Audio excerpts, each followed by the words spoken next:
Assalamualaikum warahmatullahi taala wabarakatuh.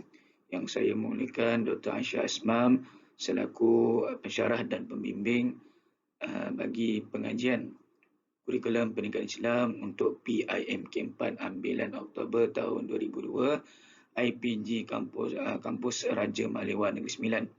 Saya Abdul Afu bin Jalil, kumpulan yang kedua membentangkan ataupun dapat tajuk bagi pendidikan Islam dan cabaran IR 4.0. Bismillahirrahmanirrahim. Assalamualaikum warahmatullahi wabarakatuh. Nama saya Taufik. Saya dan rakan-rakan akan membentangkan kurikulum pendidikan Islam pada masa kini.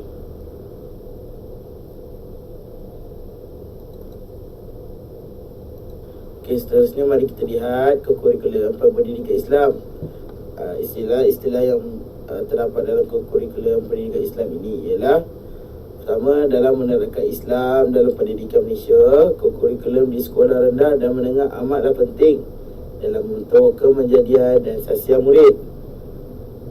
Untuk mengambilkan pengertian Islam, dikemukakan beberapa definisi yang dikemukakan oleh sarjana Islam. Antaranya, Khursyid Ahmad pada tahun 1973 mendefinisikan pendidikan Islam sebagai satu latihan akliyah, jasmaniyah dan ruhiyah bertujuan melahirkan manusia yang berkebudayaan tinggi, sanggup melaksanakan tanggungjawab sebagai insan yang baik dan warga negara yang berguna.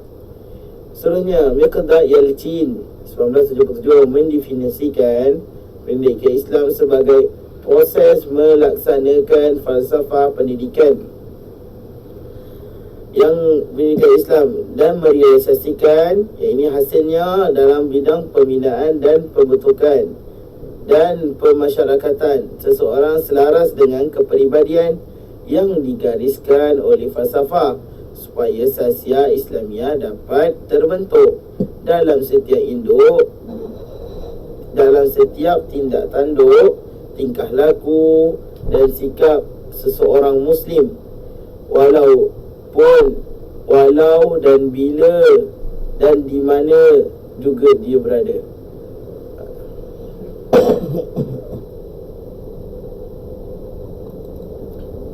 Mari kita tengok pengertian pendidikan Islam. Pengertian kurikulum pendidikan Islam ialah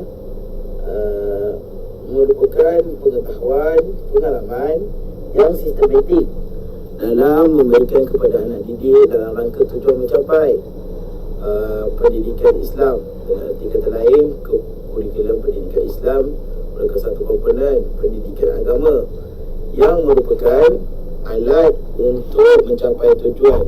Ia bermakna untuk mencapai tujuan pendidikan agama, iaitu pendidikan Islam. Dengan adanya kurikulum yang sesuai dengan tujuan pendidikan Islam, bersesuai dengan faktor usia, perkembangan jiwa maupun kemampuan pelajar itu sendiri.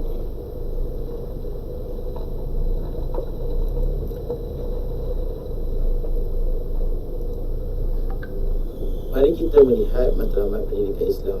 Matlamat pendidikan Islam adalah lebih luas dan syumul. Ia bertujuan mewujudkan warga negara yang baik dan melahirkan insan yang soleh, tidak mengenal batas masa, negeri, bangsa, sebaliknya menuju kepada Allah dan alam akhirat semata-mata. Profesor Dr. At-Tahiyyah Al-Barashi menjelaskan matlamat pendidikan Islam seperti berikut: pendidikan hendaklah menyediakan seseorang itu sehingga dia dapat hidup dengan sempurna, bahagia, cinta negara, kuat jasmaniyahnya, sempurna akhlaknya, teratur pendidikannya, halus dan murni perasaannya, cekap dalam kerjanya, bekerja sama dengan orang lain, baik bahasanya, tulisannya dan lisannya, serta tangannya dapat membuat sesuatu pekerjaan dengan baik. Seterusnya adalah konsep-konsep pendidikan Islam. Dalam konsep-konsep ini terdapat 3 konsep yang utama. Yang pertama, mentauhidkan Allah. Mentauhidkan Allah, meyakini bahawa tiada Tuhan melainkan Allah, dan Nabi Muhammad itu adalah Rasul Allah, dan yakin bahawa menerapkan sifat 20 Allah di dalam jiwa murid-murid yang yakin dan percaya bahawasanya Allah tiada kuasa, Allah ada mempunyai kuasa dan makhluk tidak mempunyai kuasa. Okey, seterusnya adalah konsep yang keduanya adalah memperbaiki akhlak manusia. Memperbaiki akhlak manusia, dan Nabi diutuskan adalah untuk memperbaiki akhlak manusia. Dan yang akhir sekali adalah rujukan kepada kita semua adalah rujukan Al-Quran dan hadis, sunnah serta ijma' ulama' dalam menjadikan ianya rujukan utama pembelajaran pendidikan Islam. Okey, mari kita lihat konsep yang pertama. Konsep pertama adalah mentauhidkan Allah. Pertama, tauhid merupakan bahagian dari akidah seseorang Muslim. Kita terpisahnya akidah, masa rosaklah segalanya. Sekiranya satu tempayan susu dimasukkan nila, rosak susu sebelangnya.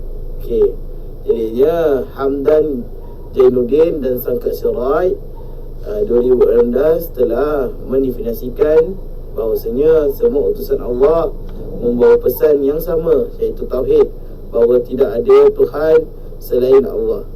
Dan seterusnya, pendidikan Islam berupaya untuk mengembangkan semua aspek kehidupan manusia dalam mencapai kesempurnaan hidup, baik berhubungan dengan manusia, haiwan, lebih-lebih lagi dengan Sang Pencipta Allah Subhanahu Wa Taala. Ayat ini diambil oleh Ma'arif 1991. Seterusnya, konsep kedua adalah memperbaiki akhlak manusia. Sebuah hadis Nabi yang maksudnya, aku diutuskan untuk menyempurnakan akhlak yang mulia. Nasyid Al-Ulwan menegaskan bahawa keteladanan merupakan tiang dalam meluruskan perilaku anak. Ini juga sebagai dasar untuk meningkatkan kualiti anak menuju pribadi yang mulia. Ulwan 1992. Daripada konsep ini, kita mendapati bahawasanya anak kita adalah contoh kepada anak-anak, maupun di sekolah, guru adalah jadi suri tauladan, dan di rumah adalah ibu bapa. Jadinya guru-guru perlu menunjukkan contoh-contoh akhlak yang baik kepada murid, supaya murid-murid dapat mencontohi dan menjadikan suri tauladan yang baik. Okey, seterusnya adalah Islam memberikan contoh kepada kita semua seorang figur yang memiliki akhlak yang sempurna. Ketauhidan beliau sangat mantap, sehingga andai kata bulan dan matahari diletakkan di pangkuannya, ia tidak akan melepaskan ketauhidannya kepada Allah SWT. Sesungguhnya itu adalah Nabi Muhammad SAW. Kita perlu menjadikan Nabi Muhammad SAW sebagai role model kita, dan juga sebagai contoh tauladan dan suri tauladan, idola kita, supaya kita, anak-anak kita, murid-murid kita juga dapat mengikuti sunnah-sunnah Rasulullah SAW.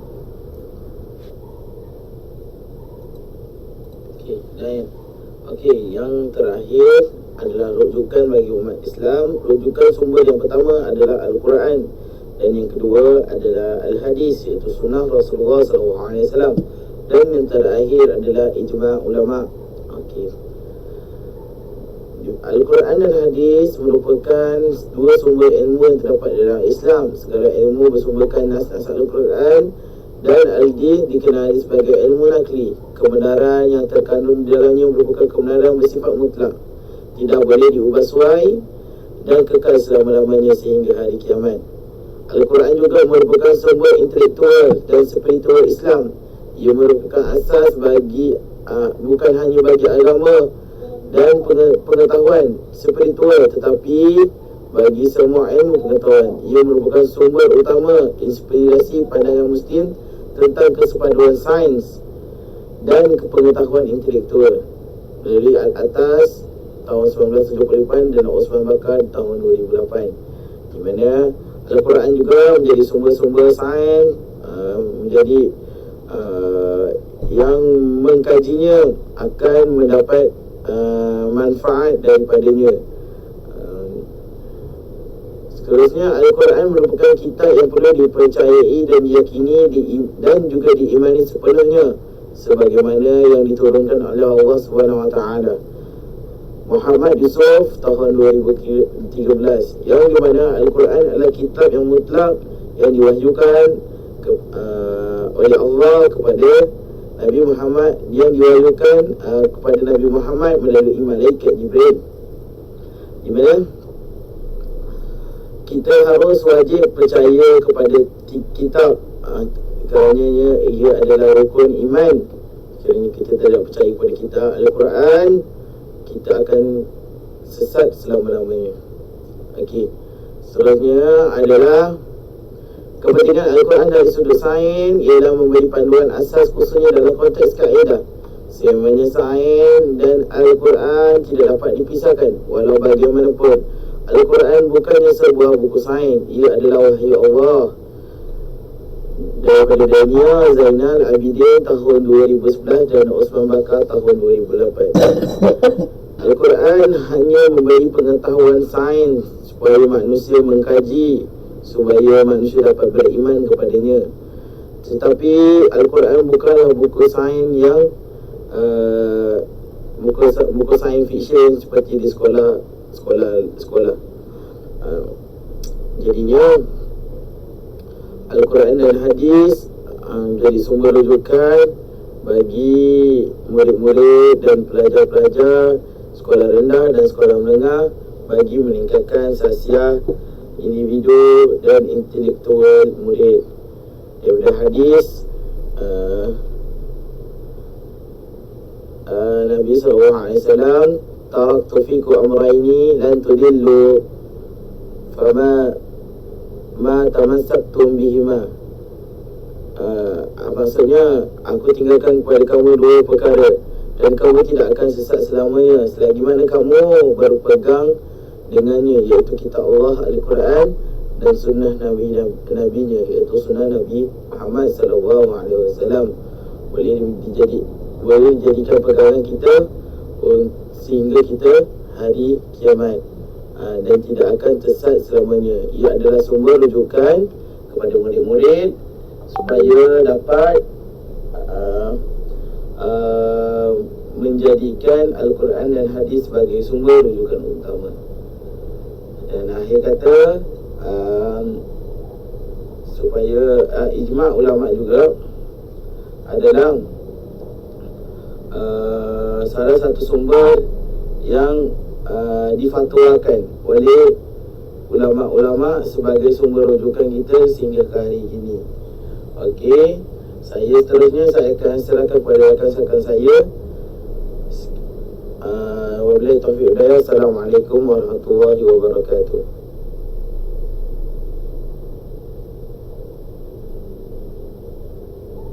Kita perlu menjadikan Nabi Muhammad SAW sebagai role model kita dan juga sebagai contoh tauladan dan suri tauladan idola kita, supaya kita, anak-anak kita, murid-murid kita juga dapat mengikuti sunnah-sunnah Rasulullah SAW.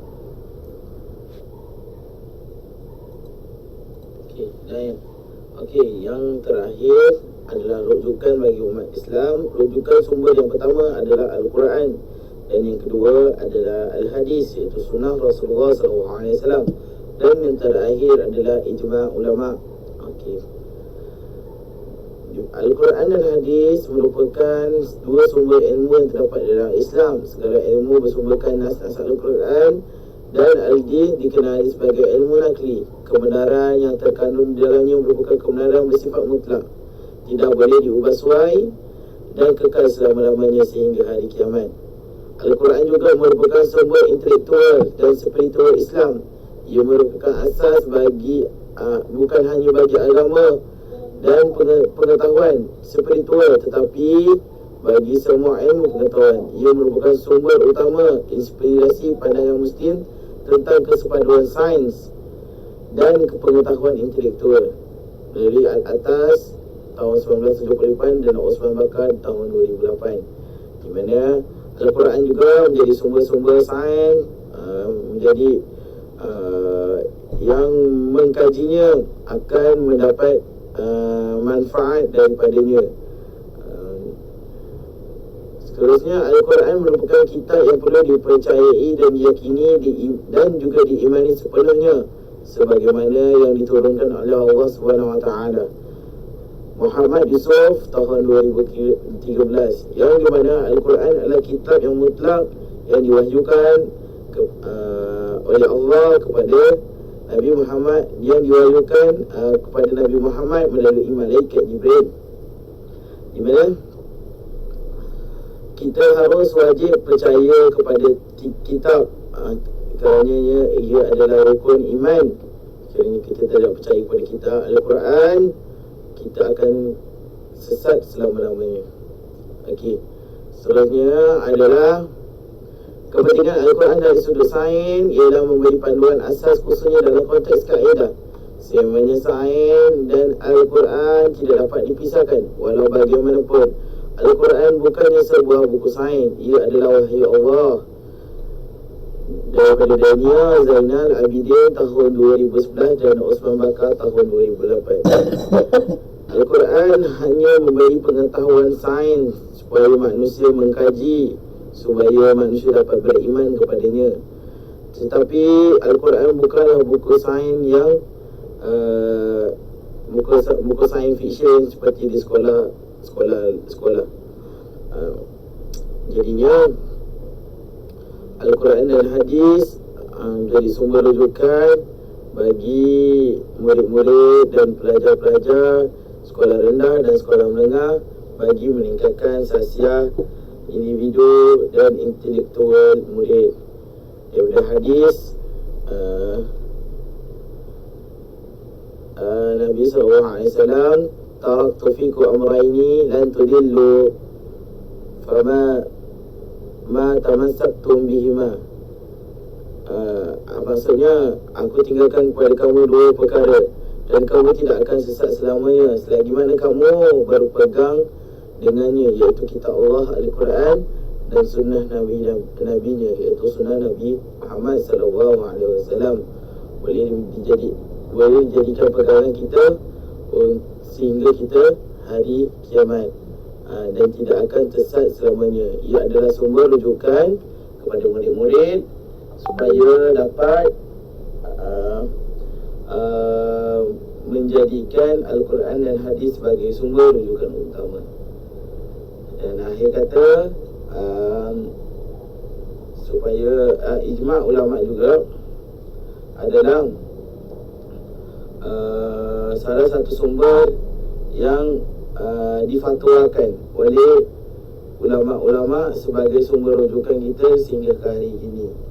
Okey, seterusnya saya akan serahkan kepada rakan-rakan saya. Wabillahi taufiq hidayah. Assalamualaikum warahmatullahi wabarakatuh.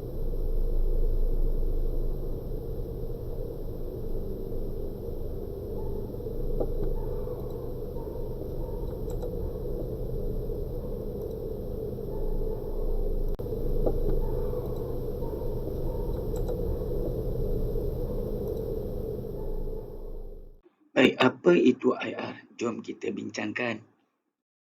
Baik, inilah dia IR 440. Saya kutip dari kata Dr. Sawal Hamid Mat Ali, salah seorang pensyarah UKM. Apa kata beliau? IR 4.0 adalah mengenai sebuah sistem dan sistem cyber fizikal yang boleh menghubungkan dunia digital dengan sistem biologi seperti manusia melalui internet. Jadi apa yang kita dapat fahami daripada definisi ini, bahawasanya ia berkaitan dengan ICT ataupun teknologi, kemajuan dan perkembangan pesat sesebuah teknologi. Baik, mari kita tahu bagaimana perkembangan IR ini berlaku. Bermula pada 1700 sehingga 1800 tahun, bermula di Britain, yang mana perubahan berlaku daripada sektor pembuatan menggunakan tangan kepada sektor mesin yang menggunakan enjin wap dan air, yang mana manusia telah mengubah bentuk pekerjaan manusia yang asalnya menggunakan tenaga manusia kemudian berubah kepada mesin, iaitu robot. Kemudian pada peringkat yang kedua iaitu IR 2.0 sekitar 1800 hingga 1900, yang mana manusia mula mencipta dan melibatkan penggunaan tenaga elektrik dalam pembuatan dan pengeluaran yang sangat besar, iaitu kuantiti semakin lama semakin bertambah. Oleh kerana permintaan semakin banyak, maka perubahan teknologi itu semakin canggih. Kemudian pada peringkat IR 3.0 bermula pada 1900 sehingga kini, yang mana teknologi semakin lama semakin nampak macam futuristik, makin ke hadapan. Semakin ke hadapan dia punya dia punya perisian dia. Itu dari sudut pembangunan elektronik, ICT dan automasi. Kemudian pada peringkat yang terkini iaitu IR 4.0 bermula pada tahun milenium, di mana sistem teknologi iaitu ICT dan internet iaitu sistem cyber fizikal iaitu jalur lebar yang lebih pesat dan pantas telah mempercepatkan proses peralihan, yang mana kita tengok pada zaman sekarang ni bila kita nak berhubung hanya menggunakan smartphone sahaja. Melalui smartphone kita boleh melakukan apa-apa tujuan, seperti contoh belajar ataupun membeli ataupun mengetahui berita-berita luar negara dan sebagainya. Mula kita tengok dulu kelebihan IR 4.0. Mana kalau kita nak tahu sesuatu perkara, kita tengok kelebihan dia dulu. Baik, yang pertama, dapat meningkatkan produktiviti. Apa dia? Meningkatkan kecekapan dan keberkesanan dalam penggunaan sesuatu sumber seperti sumber teknologi, kemudian sumber buruh dan sumber tenaga dan lain-lain. Iaitu melihat dari sudut produktiviti sumber tadi. Yang kedua iaitu dapat mengurangkan kos operasi. Inilah matlamat setiap industri, mereka menginginkan mengurangkan kos operasi, iaitu semakin rendah operasi semakin menguntungkan. Okey. Yang ketiga, dapat meningkatkan kapasiti inovasi dan keupayaan. Apa dia? Kapasiti dan keupayaan melibatkan usaha mendapatkan kemahiran, teknik dan teknologi yang baru dan cara untuk menggunakan kesemua aspek itu untuk memperbaiki sesuatu operasi. Okey. Yang keempat, dapat menambah bilangan pekerja berkemahiran. Apa dia?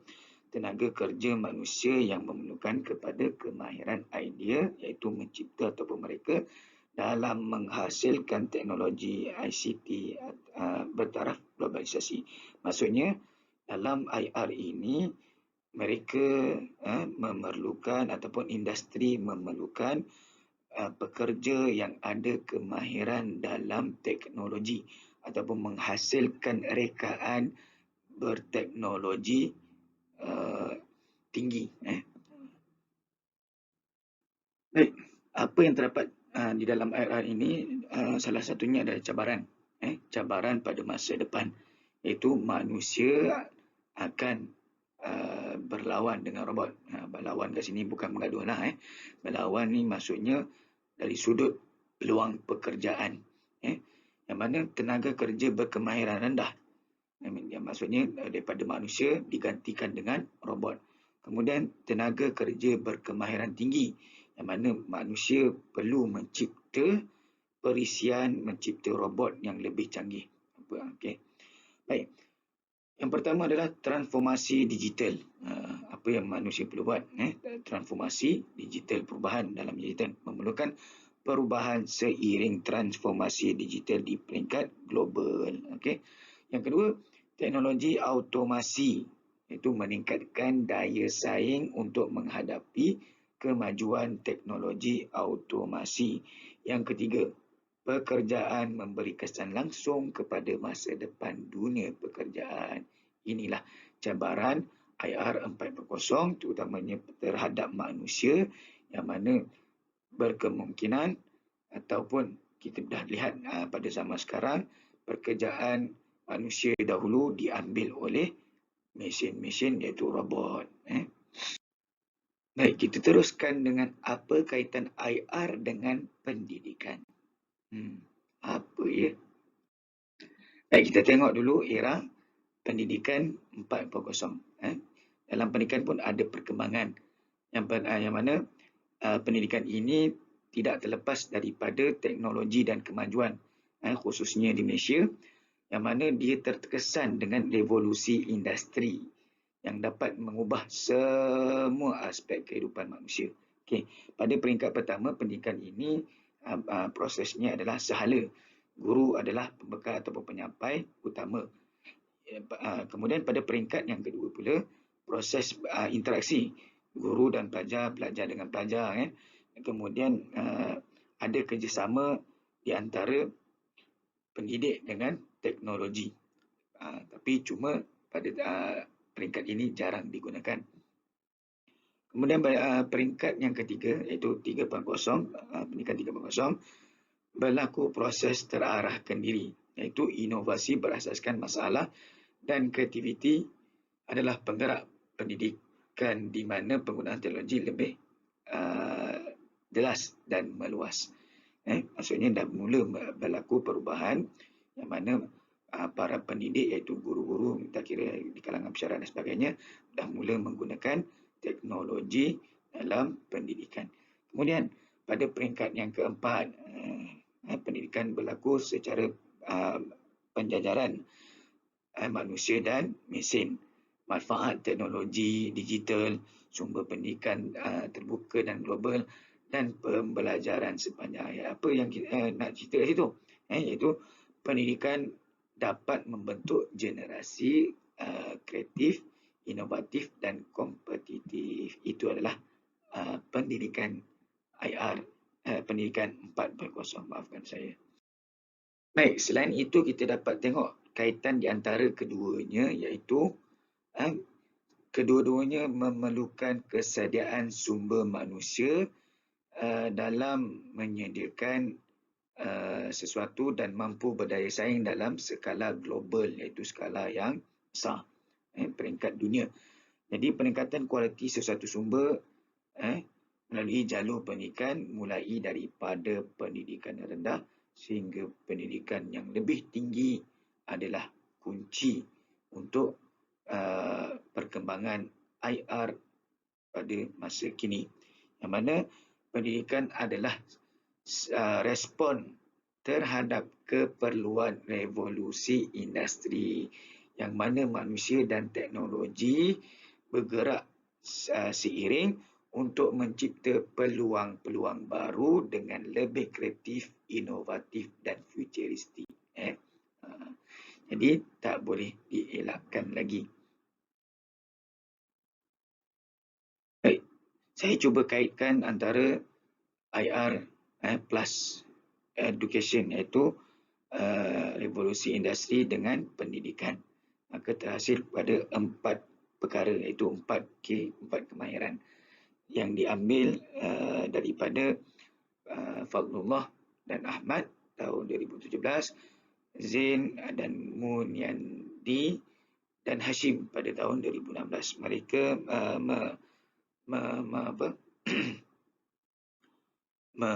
menghasilkan daripada kedua perkara ini apa yang perlu ada. Yang pertama, kritis. Manusia perlu ada fikiran kritis, iaitu melihat masalah dengan cara baru dan mengaitkan subjek pembelajaran merentas disiplin, iaitu perlu dalam pembelajaran di era pendidikan untuk mengejar matlamat pada masa hadapan. Kemudian yang kedua adalah komunikasi, berkongsi pemikiran, idea, persoalan, pengalaman dan penyelesaian. Yang keduanya perlu ada perkongsian idea supaya kedua-duanya berjalan seiring. Kemudian yang ketiga, bekerjasama. Kerjasama itu untuk mencapai matlamat bersama dengan meletakkan pengalaman, bakat dan kerja pintar bersama. Kalau tak ada kerjasama, sudah tentu salah satunya akan ketinggalan. Baik, yang keempat, mesti kena ada kreativiti. Nak main benda-benda teknologi ni mesti kena ada kreativiti. Apa dia? Mencuba pendekatan baru melalui ciptaan atau rekaan dan berinovasi. Mesti ada perkembangan perubahan dalam mencipta sesuatu perkara. Baik, setakat itu saja daripada saya dalam pembentangan IR 4.0 dan pendidikan. Seterusnya saya akan serahkan kepada sahabat saya berkenaan dengan isu dan cabaran. Wallahu a'lam. Assalamualaikum.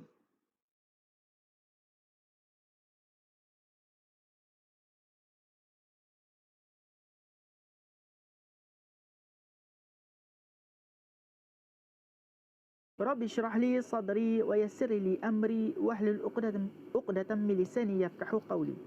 Assalamualaikum warahmatullahi wabarakatuh. Alhamdulillah. Sebelum saya meneruskan perbincangan kita pada hari ini, izinkan saya perkenalkan diri saya dahulu. Nama saya Solihin bin Abdullah. Nombor kad pengenalan 9712016619 dan saya merupakan kumpulan 2 dari PIMK 4. InsyaAllah saya akan teruskan lagi perbincangan kita pada hari ini dan saya akan menyambung apa yang telah disampaikan oleh sahabat-sahabat saya di mana mereka telah menerangkan tentang kurikulum pendidikan Islam dan juga revolusi IR 4.0. Jadi saya akan teruskan lagi perbincangan pada hari ini dengan tajuk pendidikan digital dalam pendidikan Islam. Konteks perbincangan kita kepada 3 bahagian. Yang pertama adalah cabaran dan impak kepada guru, yang kedua adalah cabaran dan impak kepada murid-murid, dan yang ketiga adalah impak kepada pendidikan Islam. InsyaAllah kita lihat yang pertama, iaitu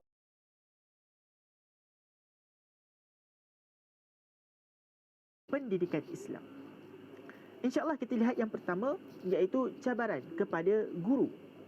Yang pertama adalah kaedah pengajaran dan pembelajaran mengikut tradisi dan disampaikan dari satu generasi kepada generasi yang lain berpandukan kitab-kitab muktabar.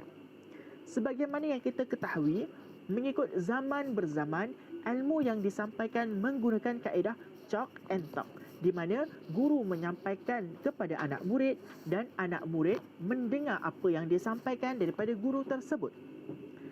Bertitik tolak daripada sinilah apabila kita menghadapi revolusi IR 4.0, di mana dalam era yang baru ini teknologi telah berkembang dan kita banyak menggunakan media digital dalam penyampaian ilmu.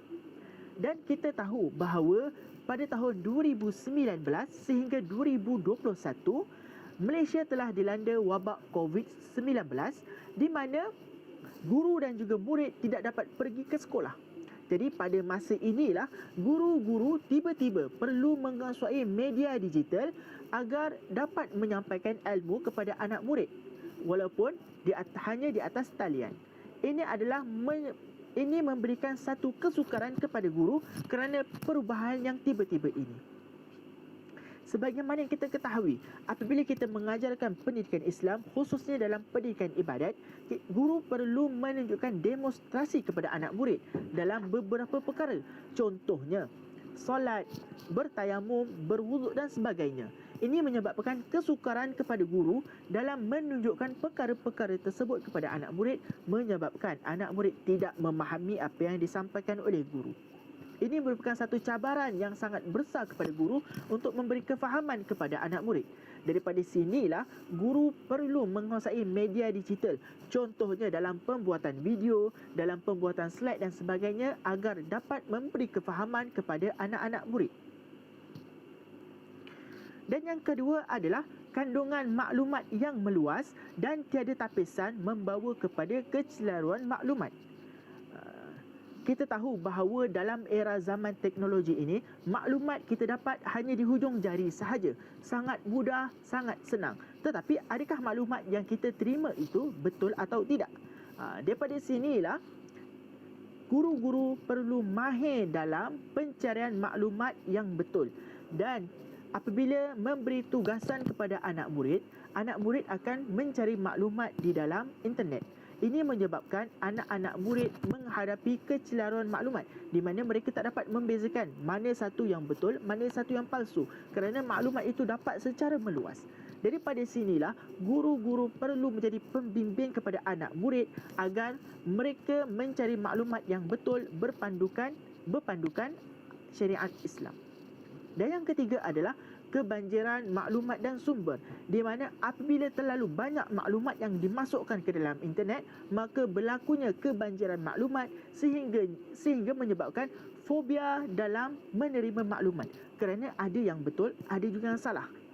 Jadi daripada sinilah guru-guru perlu membimbing anak-anak murid agar mereka bijak mencari maklumat yang betul, maklumat yang benar dalam melakukan tugasan-tugasan mereka di sekolah. Dan yang kedua, saya akan maklumat yang benar dalam melakukan tugasan-tugasan mereka di sekolah. Dan yang kedua, saya akan teruskan lagi dengan cabaran terhadap murid. Yang pertama adalah latar belakang pendidikan dan penerimaan murid yang berbeza. Dalam kita menghadapi media digital ini, kita tahu bahawa bukan semua anak murid itu sama. Bukan semua kefahaman anak murid itu sama, mereka berbeza-beza. Jadi daripada sinilah guru-guru perlu mahir menggunakan media digital agar apa yang disampaikan kepada anak murid itu betul-betul berkesan. Salah satu bidang dalam pendidikan Islam ialah Jawi. Pengajaran bidang ini memerlukan murid untuk mengenal pasti konsep pertukaran huruf Rumi kepada huruf Jawi. Bagi menguasai kemahiran menulis Jawi ini, murid perlu terlebih dahulu mahir membaca dan menulis Jawi.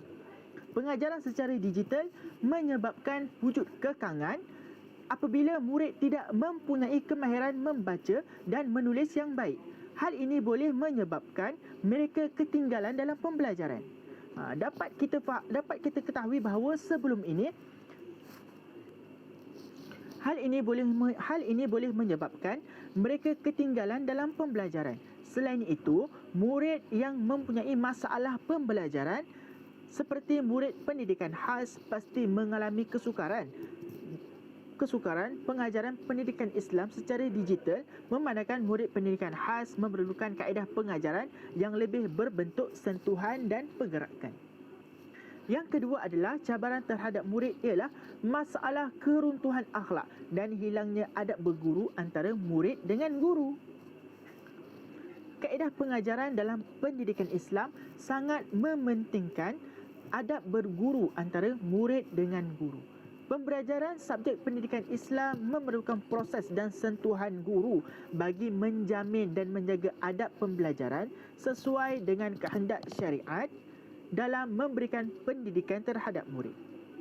Walau bagaimanapun, penggunaan media digital hari ini jelas tidak menggambarkan hubungan langsung adab berguru antara murid dengan guru sebagaimana yang ditekankan dalam agama.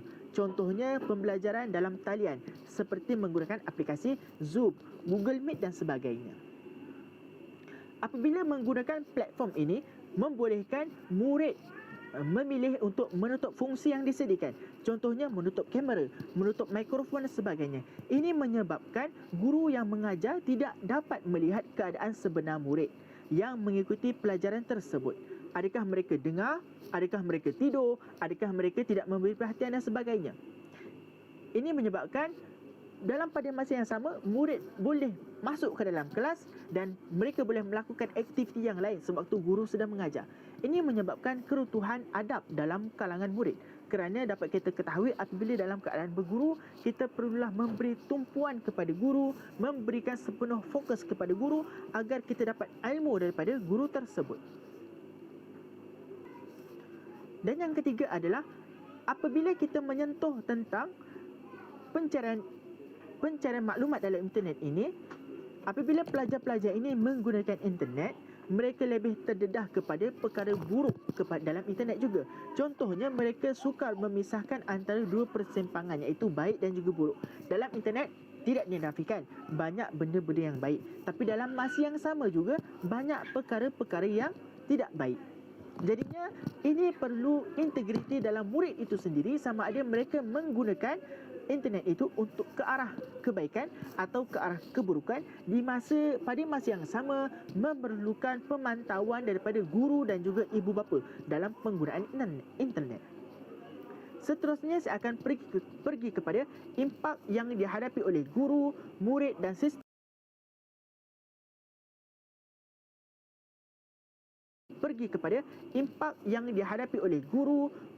sistem pendidikan. Yang pertama adalah impak terhadap guru, di mana guru itu sendiri perlu mempersiapkan diri dengan kemahiran teknologi. Guru-guru perlu memahami teknologi, bagaimana menyediakan bantuan mengajar melalui internet, bagaimana menyediakan kaedah mengajar yang lebih berkesan. Jadi guru-guru perlu memahami teknologi sebelum mereka menggunakannya. Yang kedua adalah bahan pengajaran dan pembelajaran yang lebih moden.